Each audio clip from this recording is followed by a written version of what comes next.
আজকের এই ভিডিওটি শুরু করার আগে আমি আপনাকে একটা বাস্তব প্রশ্ন করতে চাই। আপনি কি কখনো ভেবে দেখেছেন কেন কিছু মানুষ খুব সহজেই অন্যদের মনোযোগ নিজের দিকে টেনে নেয়? কেন কিছু মানুষ কথা না বলেও ভিড়ের মধ্যে আলাদা হয়ে যায়? কেন কিছু মানুষকে মানুষ নিজের অজান্তেই মিস করতে শুরু করে? আর কেন কিছু মানুষ চলে গেলেও তাদের উপস্থিতি মনে থেকে যায় দিনের পর দিন? এর পেছনে কি শুধু সৌন্দর্য কাজ করে, নাকি টাকা পয়সা, নাকি ভাগ্য? আসলে সত্যিটা হলো এর পেছনে লুকিয়ে থাকে কিছু গভীর মানসিক কৌশল, কিছু মানবিক অনুভূতির মনস্তত্ত্ব, যেগুলো বুঝতে পারলে আপনি আপনার ব্যক্তিত্বকে এমন এক পর্যায়ে নিয়ে যেতে পারেন যেখানে মানুষ আপনাকে গুরুত্ব দেবে, আপনার কথা শুনবে, আপনার অনুপস্থিতি অনুভব করবে। আর আজকের এই ভিডিওতে আমরা ঠিক সেই বাস্তব সত্যগুলো নিয়েই কথা বলবো।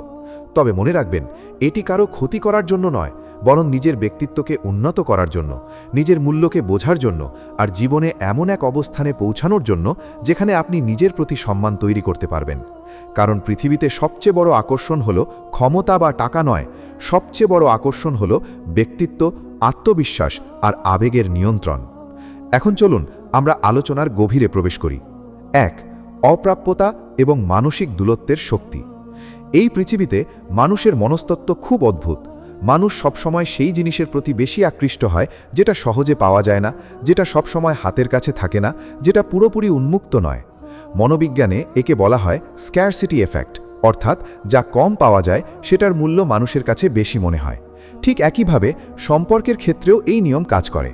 যখন আপনি সবসময় কারো কাছে উপস্থিত থাকেন, সবসময় তার বার্তায় দ্রুত সাড়া দেন, সবসময় তার সময়ের জন্য নিজেকে সহজলভ্য করে ফেলেন, তখন ধীরে ধীরে আপনার গুরুত্ব তার চোখে কমতে শুরু করে। কারণ মানুষের মস্তিষ্ক এমনভাবে কাজ করে যে সেই স্থায়ী জিনিসকে অবহেলা করতে শুরু করে। কিন্তু যখন আপনি নিজেকে একটু রহস্যময় রাখেন, যখন আপনি সবসময় সহজে ধরা দেন না, যখন আপনার জীবন শুধু একজন মানুষের চারপাশে ঘোরে না, বরং নিজের লক্ষ্য, নিজের কাজ, নিজের উন্নতির দিকে ব্যস্ত থাকে, তখন সেই মানুষটি আপনার অনুপস্থিতিকে অনুভব করতে শুরু করে। তখন তার মনে প্রশ্ন আসে, আপনি কোথায় আছেন, কি করছেন, কেন আগের মতো আগ্রহ দেখাচ্ছেন না? আর এখান থেকেই তৈরি হয় এক ধরনের মানসিক টান, যেটা সরাসরি ভালোবাসা নয়, বরং কৌতূহল। আর এই কৌতূহলই ধীরে ধীরে আবেগে রূপ নেয়। কিন্তু এখানে একটি গুরুত্বপূর্ণ বিষয় আছে। এই অপ্রাপ্যতা কখনোই অহংকার হওয়া উচিত নয়। আপনি মানুষকে ইগনোর করবেন না, বরং আপনি নিজের জীবনের ভারসাম্য বজায় রাখবেন। আপনি দেখাবেন যে আপনার জীবন শুধু একটি সম্পর্কের উপর নির্ভরশীল নয়। আপনি নিজের লক্ষ্য নিয়ে ব্যস্ত, আপনি নিজের উন্নতিতে মনোযোগী, আপনি নিজের সময়কে মূল্য দেন। আর এই মানসিকতা আপনাকে স্বাভাবিকভাবেই আকর্ষণীয় করে তুলবে। কারণ মানুষ সেই ব্যক্তিকেই বেশি গুরুত্ব দেয় যে নিজের গুরুত্ব নিজে বোঝে। আর যখন আপনি নিজেকে সবসময় সহজলভ্য না করে সীমিতভাবে উপস্থিত রাখবেন, তখন আপনার প্রতিটি উপস্থিতি হয়ে উঠবে বিশেষ। আপনার প্রতিটি কথা হয়ে উঠবে গুরুত্বপূর্ণ, আপনার প্রতিটি বার্তা হয়ে উঠবে মূল্যবান। এবং তখনই আপনি বুঝতে পারবেন মানুষের মন জয় করা আসলে জোর করে হয় না, বরং সঠিক মানসিক ভারসাম্যের মাধ্যমে হয়। আর এই ভারসাম্যই হলো প্রথম এবং সবচেয়ে শক্তিশালী মনস্তাত্ত্বিক ট্রিক, যা যদি আপনি জীবনে ঠিকভাবে প্রয়োগ করতে পারেন, তাহলে আপনি দেখবেন মানুষ আপনাকে খুঁজছে, মানুষ আপনাকে অনুভব করছে, মানুষ আপনার অনুপস্থিতিতে অস্বস্তি বোধ করছে। আর তখনই আপনি সত্যিকারের অর্থে তাদের মনে জায়গা করে নিতে শুরু করবেন। কারণ মানুষের মন সেই জিনিসকেই ধরে রাখতে চায় যেটা সে হারানোর ভয় পায়। আর অপ্রাপ্যতা সেই ভয় তৈরি করে খুব স্বাভাবিকভাবে। এভাবেই প্রথম ট্রিক কাজ করে মানুষের গভীর মানসিক স্তরে, যেখানে আপনি সরাসরি কিছু না করেও শুধু আপনার উপস্থিতি এবং অনুপস্থিতির ভারসাম্য দিয়ে কারো মনে একটি শক্তিশালী প্রভাব তৈরি করতে পারেন। 2. মিরর নিউরন এবং আবেগের প্রতিফলন তৈরি করার শক্তি। আপনি কি কখনো লক্ষ্য করেছেন, কিছু মানুষকে দেখলে অজান্তেই তাদের মতো আচরণ করতে ইচ্ছে করে? তাদের হাসি আপনার মুখে হাসি এনে দেয়, তাদের দুঃখ আপনার মনকেও ভারী করে তোলে, তাদের উত্তেজনা আপনাকে উৎসাহিত করে, আবার তাদের নীরবতা আপনাকেও চুপ করিয়ে দেয়। এই পুরো বিষয়টার পেছনে কাজ করে মানুষের মস্তিষ্কের একটি অসাধারণ সিস্টেম, যাকে বলা হয় মিরর নিউরন। অর্থাৎ এমন এক ধরনের স্নায়ুকোষ যা অন্য মানুষের অনুভূতি, আচরণ এবং আবেগকে কপি করে নেয়। আপনি যাকে দেখছেন, আপনার মস্তিষ্ক অজান্তেই তার অনুভূতিকে নিজের মধ্যে প্রতিফলিত করতে শুরু করে। আর এখানেই লুকিয়ে আছে দ্বিতীয় মনস্তাত্ত্বিক ট্রিকের আসল শক্তি, কারণ আপনি যদি কারো মনে জায়গা তৈরি করতে চান, তাকে নিজের দিকে টানতে চান, তার চিন্তায় গভীরভাবে প্রবেশ করতে চান, তাহলে শুধু কথা বলা বা ইমপ্রেশন তৈরি করাই যথেষ্ট নয়। আপনাকে তার আবেগের প্রতিচ্ছবি হতে হবে। আপনাকে এমনভাবে আচরণ করতে হবে যেন সে নিজেরই একটি ভার্সন আপনার মধ্যে দেখতে পায়। যখন একজন মানুষ তার নিজের অনুভূতির প্রতিচ্ছবি অন্য কারো মধ্যে খুঁজে পায়, তখন সে অজান্তেই সেই মানুষটির প্রতি আকৃষ্ট হতে শুরু করে। কারণ মানুষ নিজের প্রতিচ্ছবি দেখতে ভালোবাসে, নিজের অনুভূতি বুঝতে পারে এমন মানুষকে সে আপন করে নেয়। এখন এই কৌশলটি বাস্তবে কিভাবে কাজ করে? প্রথম ধাপ হলো পর্যবেক্ষণ। আপনি যাকে প্রভাবিত করতে চান তার কথা বলার ধরন, তার আবেগের ওঠানামা, তার হাসির স্টাইল, তার রাগ বা আনন্দ প্রকাশের ধরন খুব গভীরভাবে লক্ষ্য করুন। কারণ প্রতিটি মানুষের আবেগ প্রকাশের নিজস্ব প্যাটার্ন থাকে। এরপর ধীরে ধীরে আপনি সেই প্যাটার্নের সাথে সামঞ্জস্য তৈরি করবেন, কিন্তু নকল নয়, বরং সামঞ্জস্য। অর্থাৎ আপনি তার মতো হবেন না, কিন্তু তার আবেগকে বুঝতে পারবেন এবং সেই অনুযায়ী প্রতিক্রিয়া দিতে পারবেন। ধরুন কেউ খুব ধীর গতিতে কথা বলে, আপনি তার সামনে অযথা দ্রুত কথা বলবেন না। কেউ যদি আবেগপ্রবণ হয়, আপনি তার সামনে কঠোর যুক্তি দিয়ে তাকে ভেঙে ফেলবেন না, বরং আপনি তার অনুভূতির সাথে সংযোগ তৈরি করবেন। এই সংযোগই হলো মিরারিংয়ের মূল ভিত্তি। এখন দ্বিতীয় ধাপ হলো আবেগীয় প্রতিফলন তৈরি করা। যখন কেউ আপনার সাথে কথা বলে, তখন শুধু শোনা নয়, বরং তার অনুভূতিকে অনুভব করা শিখতে হবে। যেমন কেউ যদি বলে তার দিনটা খারাপ গেছে, আপনি শুধু ঠিক আছে বলবেন না, বরং তার আবেগকে প্রতিফলিত করে এমনভাবে প্রতিক্রিয়া দেবেন যাতে সে বুঝতে পারে আপনি সত্যিই তাকে অনুভব করছেন। কারণ মানুষ তথ্য মনে রাখে না, মানুষ মনে রাখে অনুভূতি। আর যখন আপনি কারো অনুভূতিকে সঠিকভাবে প্রতিফলিত করতে পারেন, তখন তার মস্তিষ্ক আপনাকে নিরাপদ হিসেবে চিহ্নিত করে। আর নিরাপদ মানে হলো বিশ্বাসযোগ্য, আর বিশ্বাসযোগ্য মানে হলো আকর্ষণীয়। এই জায়গায় এসে সম্পর্কের গভীরতা তৈরি হতে শুরু করে। কিন্তু এখানেও একটি গুরুত্বপূর্ণ বিষয় আছে। মিররিং কখনোই অতিরিক্ত বা কৃত্রিম হওয়া উচিত নয়। যদি আপনি অতিরিক্ত নকল করেন, তাহলে সেটা মানুষ বুঝে ফেলে, আর তখন আকর্ষণ তৈরি হওয়ার বদলে বিরক্তি তৈরি হয়। তাই এই কৌশলটি হতে হবে সূক্ষ্ম, স্বাভাবিক এবং মানবিক। আপনি শুধু তার আবেগের সাথে সুর মেলাবেন, কিন্তু নিজের ব্যক্তিত্ব হারাবেন না। এখন তৃতীয় ধাপ হল আবেগের ধারাবাহিকতা তৈরি করা। মানুষ সেই সম্পর্কের প্রতি বেশি আকৃষ্ট হয় যেখানে তার অনুভূতিগুলো ধারাবাহিকভাবে বোঝা হয়। একদিন বুঝলেন আর পরের দিন সম্পূর্ণ ভিন্ন আচরণ করলেন, তাহলে সেই সংযোগ ভেঙে যায়। কিন্তু যদি আপনি ধারাবাহিকভাবে তার আবেগের সাথে সামঞ্জস্য রেখে চলেন, তাহলে তার মস্তিষ্ক আপনাকে তার আবেগের অংশ হিসেবে ধরে নেয়। আর তখন আপনি শুধু একজন মানুষ থাকেন না, আপনি হয়ে যান তার মানসিক নিরাপত্তার জায়গা। আর এই জায়গাটাই হলো সবচেয়ে শক্তিশালী আকর্ষণ। কারণ মানুষ শুধু ভালোবাসা চায় না, মানুষ চায় বোঝা হওয়া। মানুষ চায় এমন একজনকে যে তার না বলা কথাগুলোও বুঝতে পারে। আর যখন আপনি মিরর নিউরনের মাধ্যমে এই বোঝাপড়া তৈরি করতে পারেন, তখন আপনি অজান্তেই তার মনে একটি গভীর জায়গা দখল করে ফেলেন। এখন এই পুরো প্রক্রিয়ার সবচেয়ে গুরুত্বপূর্ণ দিক হল আবেগীয় ভারসাম্য রক্ষা করা। আপনি কখনোই কারো আবেগে ডুবে গিয়ে নিজের অস্তিত্ব হারাবেন না, বরং আপনি তার আবেগকে বুঝে নিজের স্থিরতা বজায় রাখবেন। কারণ স্থির মানুষই অন্যের আবেগকে সবচেয়ে ভালোভাবে প্রতিফলিত করতে পারে। আর এই স্থিরতা আপনাকে অন্যদের চোখে আলাদা করে তোলে। যখন সবাই আবেগে ভেসে যায়, আপনি তখন শান্ত থাকেন, বোঝেন, প্রতিফলন করেন। আর সেই প্রতিফলনই ধীরে ধীরে তৈরি করে এক ধরনের অদৃশ্য টান, যা মানুষকে আপনার দিকে আকৃষ্ট করে।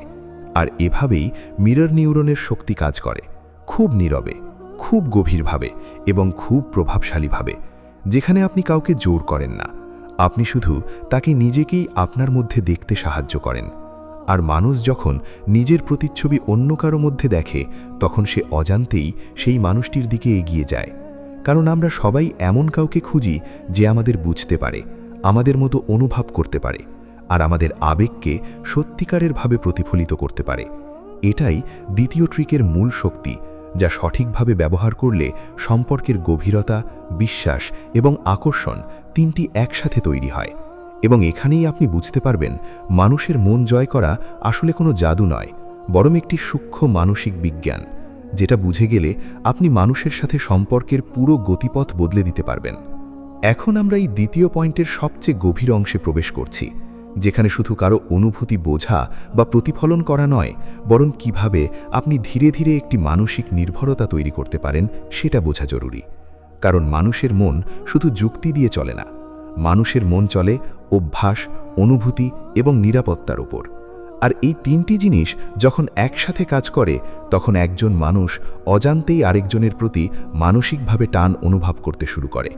কিন্তু এখানে একটি বিষয় খুব স্পষ্টভাবে বুঝতে হবে, এই পুরো প্রক্রিয়াটি কখনোই কারো স্বাধীনতা নষ্ট করার জন্য নয়, বরং মানুষের স্বাভাবিক মানসিক গঠনকে বুঝে সম্পর্ককে আরও গভীর এবং অর্থবহ করার জন্য। এখন ধরুন আপনি কারো সাথে নিয়মিত কথা বলছেন, তার আবেগ বুঝছেন, তার প্রতিক্রিয়া অনুযায়ী নিজের আচরণ সামঞ্জস্য করছেন।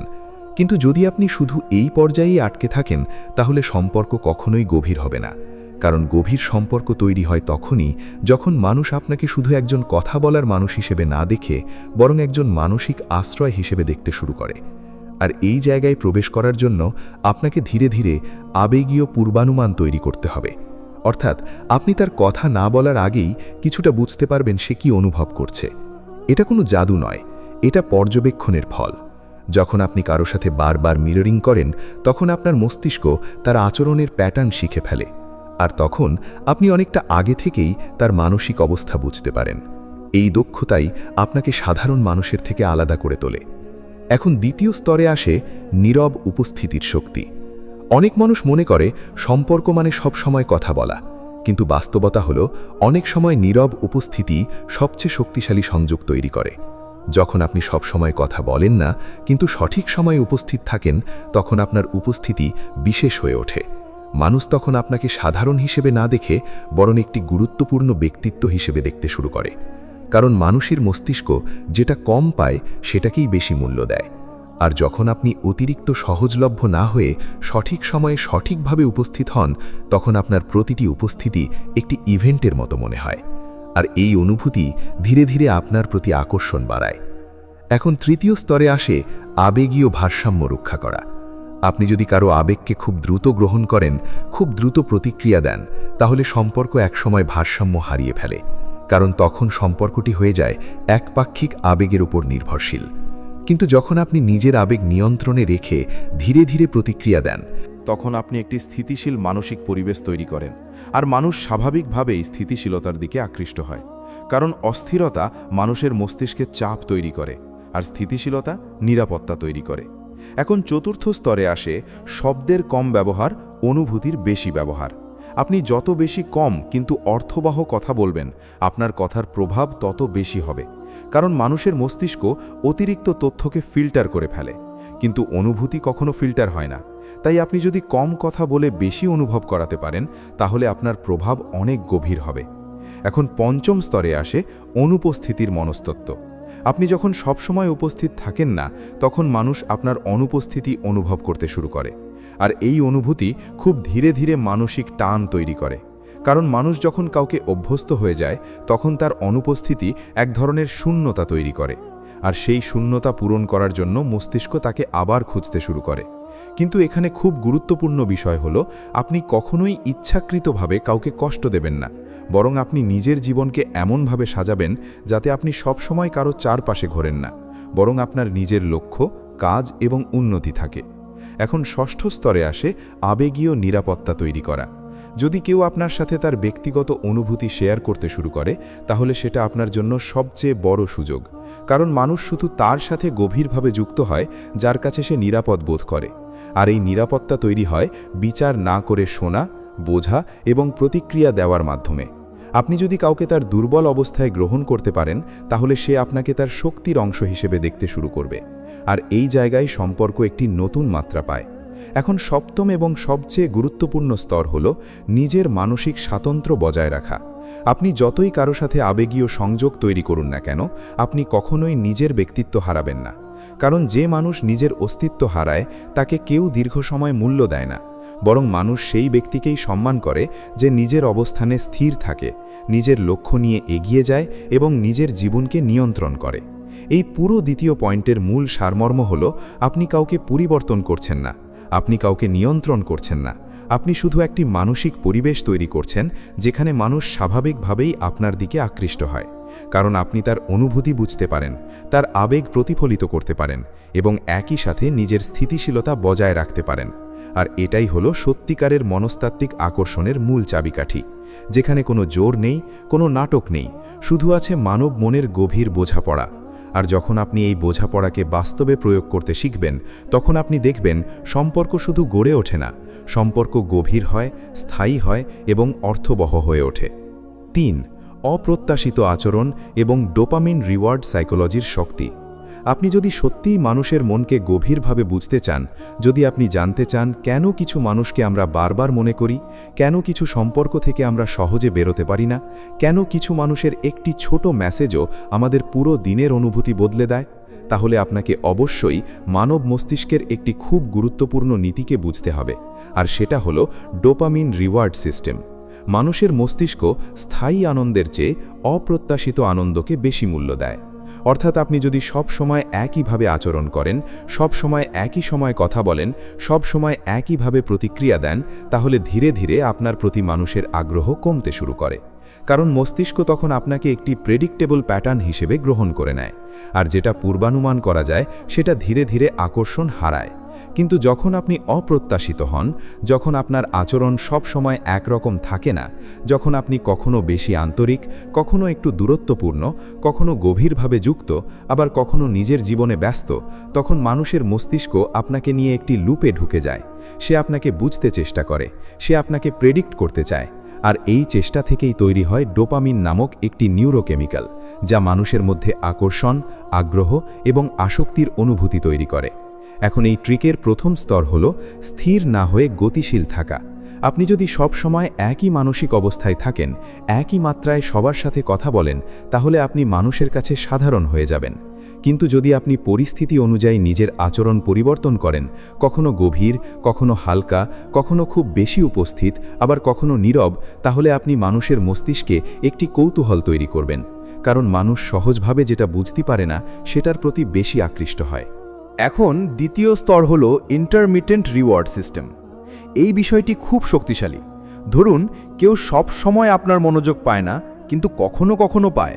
সব সময় আপনার ভালোবাসা পায় না, কিন্তু মাঝে মাঝে পায়। এই মাঝে মাঝে পাওয়া জিনিসটাই মানুষের মস্তিষ্কে সবচেয়ে শক্তিশালী আসক্তি তৈরি করে। কারণ যখন পুরস্কার অনিয়মিত হয়, তখন মস্তিষ্ক আরও বেশি চেষ্টা করে সেটা পাওয়ার জন্য। আর এই চেষ্টা থেকেই তৈরি হয় ইমোশনাল অ্যাটাচমেন্ট।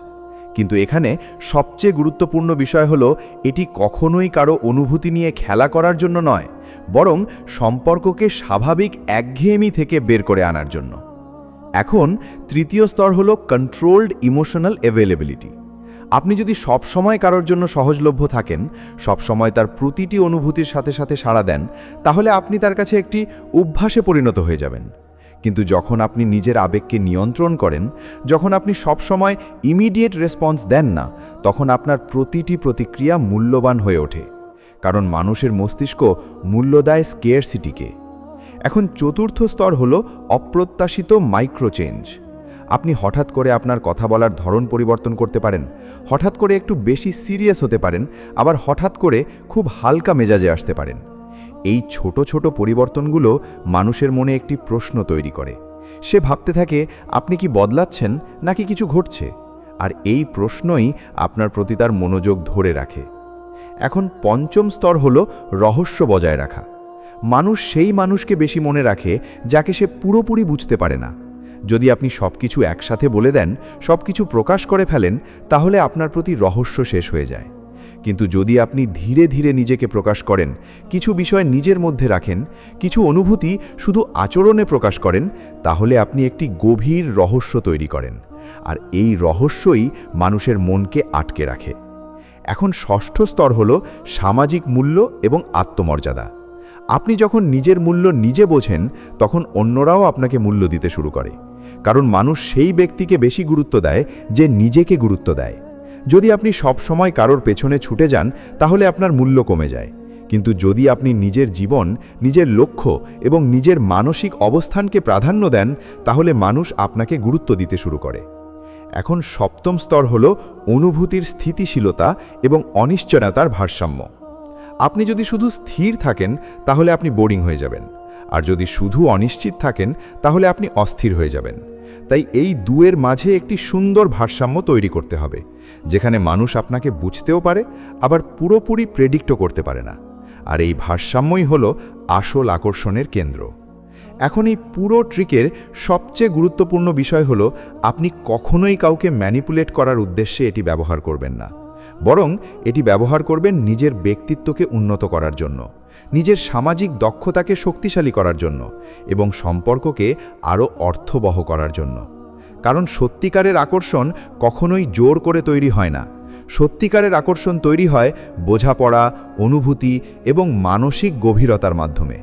আর যখন আপনি ডোপামিন সাইকোলজি, অপ্রত্যাশিত আচরণ এবং আবেগীয় ভারসাম্যকে একসাথে ব্যবহার করতে শিখবেন, তখন আপনি দেখবেন মানুষ আপনাকে শুধু পছন্দই করছে না, বরং আপনাকে নিয়ে ভাবছে, আপনাকে মিস করছে, আপনাকে বুঝতে চাইছে।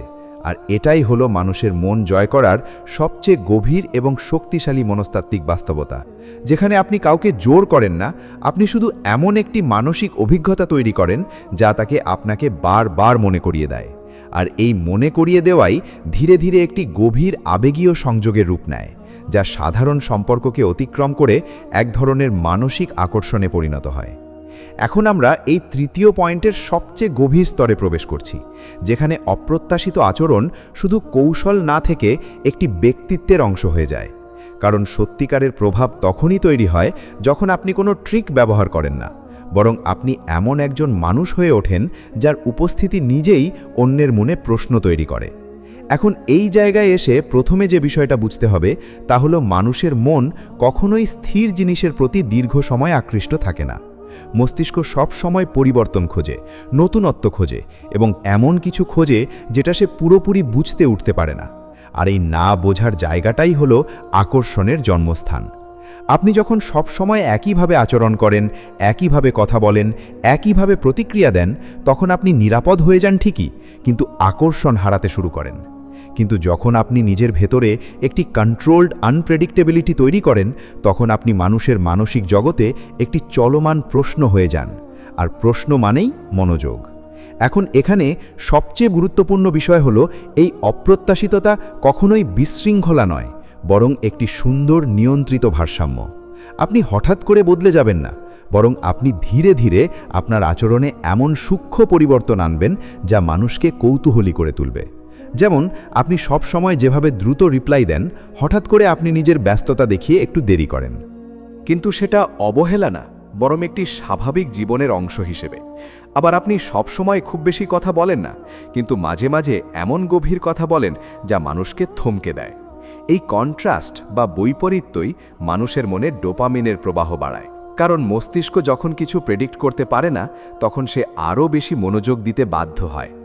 এখন দ্বিতীয় গভীর স্তর হল ইমোশনাল সাইকেল ব্রেকিং। মানুষ একটি সম্পর্কের মধ্যে খুব দ্রুত অভ্যস্ত হয়ে যায়, আর অভ্যাস হয়ে গেলে আকর্ষণ কমে যায়। তাই মাঝে মাঝে আপনাকে সেই অভ্যাস ভাঙতে হবে, কিন্তু খুব সূক্ষ্মভাবে। যেমন আপনি সবসময় যে টোনে কথা বলেন, মাঝে মাঝে সেই টোন পরিবর্তন করা। সবসময় যে ইমোশনাল ইন্টেন্সিটি থাকে, সেটা মাঝে মাঝে কমিয়ে দেওয়া, আবার মাঝে মাঝে বাড়িয়ে দেওয়া। এতে করে সম্পর্কের মধ্যে একটি জীবন্ততা তৈরি হয়, যা মানুষকে জাগ্রত রাখে। এখন তৃতীয় স্তর হলো অ্যাটেনশন ইকোনমি বোঝা। আজকের যুগে মানুষের সবচেয়ে বড় সম্পদ হলো মনোযোগ, আর মনোযোগ পেতে হলে আপনাকে হতে হবে সিলেক্টিভ। যদি আপনি সবাইকে একই পরিমাণ মনোযোগ দেন, তাহলে আপনার মনোযোগের মূল্য কমে যায়। কিন্তু যদি আপনি বুঝে শুনে আপনার মনোযোগ দেন, তাহলে সেটা মূল্যবান হয়ে ওঠে। আর মানুষ সেই জিনিসের জন্যই বেশি আকৃষ্ট হয় যেটার জন্য তাকে এফার্ট করতে হয়। এখন চতুর্থ স্তর হলো ইমোশনাল ক্যালিব্রেশন। আপনি সবসময় অন্য মানুষের আবেগের সাথে একদম মিশে যাবেন না, বরং আপনি একটি মধ্যবর্তী অবস্থানে থাকবেন, যেখানে আপনি অনুভব করবেন, বুঝবেন, কিন্তু নিজের কেন্দ্র হারাবেন না। কারণ যে মানুষ নিজের কেন্দ্র হারায়, সে অন্যের আবেগে ডুবে যায়, আর যে ডুবে যায় সে প্রভাব তৈরি করতে পারে না। এখন পঞ্চম স্তর হলো সাইলেন্ট ডমিন্যান্স। সবচেয়ে শক্তিশালী মানুষ সে নয় যে বেশি কথা বলে, বরং সে যে কম কথা বলে কিন্তু তার উপস্থিতি অনুভব করায়। আপনার নীরবতা যদি সঠিক হয়, আপনার উপস্থিতি যদি ভারসাম্যপূর্ণ হয়, তাহলে মানুষ আপনার অনুপস্থিতিতেও আপনাকে অনুভব করবে। এখন ষষ্ঠ স্তর হলো ইমোশনাল কন্ট্রাস্ট ক্রিয়েশন। আপনি সবসময় একই মুডে থাকবেন না, কারণ একই মুড মানুষকে বোর করে দেয়। বরং আপনি কন্ট্রাস্ট তৈরি করবেন, কখনো সফট, কখনো স্ট্রং, কখনো প্লেফুল, কখনো সিরিয়াস। এই পরিবর্তনগুলো মানুষের মনে আপনাকে একটি মাল্টিডাইমেনশনাল পার্সোনালিটি হিসেবে তৈরি করে, আর মাল্টিডাইমেনশনাল মানুষকে মানুষ সহজে ভুলে না। এখন সপ্তম স্তর হল সেলফ ভ্যালু প্রজেকশন। আপনি যদি নিজের মূল্য নিজে অনুভব করেন, তাহলে সেটা আপনার আচরণে প্রতিফলিত হবে। আপনি কাউকে ধরে রাখার চেষ্টা করবেন না, বরং আপনি এমনভাবে থাকবেন যেন মানুষ নিজে আপনাকে ধরে রাখতে চায়। আর এই সাটল শিফটটাই হলো আসল মাস্টারি, কারণ এখানে আপনি ফোর্স করছেন না, আপনি অ্যাট্রাক্ট করছেন। এখন এই পুরো তৃতীয় পয়েন্টের সারমর্ম হলো, আপনি কাউকে পাগল করছেন না, আপনি শুধু এমন একটি মানসিক অভিজ্ঞতা তৈরি করছেন যেখানে মানুষ আপনাকে নিয়ে কৌতূহলী, আকৃষ্ট এবং ইমোশনালি এনগেজড থাকে। আর এই এনগেজমেন্ট তৈরি হয় প্রেডিক্টেবিলিটি এবং আনপ্রেডিক্টেবিলিটির সঠিক ভারসাম্য থেকে। এখন এই ভিডিওর শেষ অংশে আসি। শেষের কথা হলো, এই 3টি মনস্তাত্ত্বিক ট্রিক কোনো জাদু নয়, এগুলো মানুষের মস্তিষ্কের স্বাভাবিক কাজের ওপর ভিত্তি করে তৈরি বাস্তব নীতি। কিন্তু এগুলোর সবচেয়ে বড় দায়িত্ব হলো ব্যবহারকারী ব্যক্তির চরিত্র। আপনি যদি এগুলো ইগো বা ম্যানিপুলেশনের জন্য ব্যবহার করেন, তাহলে সেটা আপনার ব্যক্তিত্বকেই ছোট করবে। কিন্তু যদি আপনি এগুলো নিজের আত্ম-উন্নয়ন, আত্মবিশ্বাস এবং সম্পর্কের গভীরতা বাড়ানোর জন্য ব্যবহার করেন, তাহলে আপনি দেখবেন আপনার যোগাযোগের ধরন বদলে গেছে।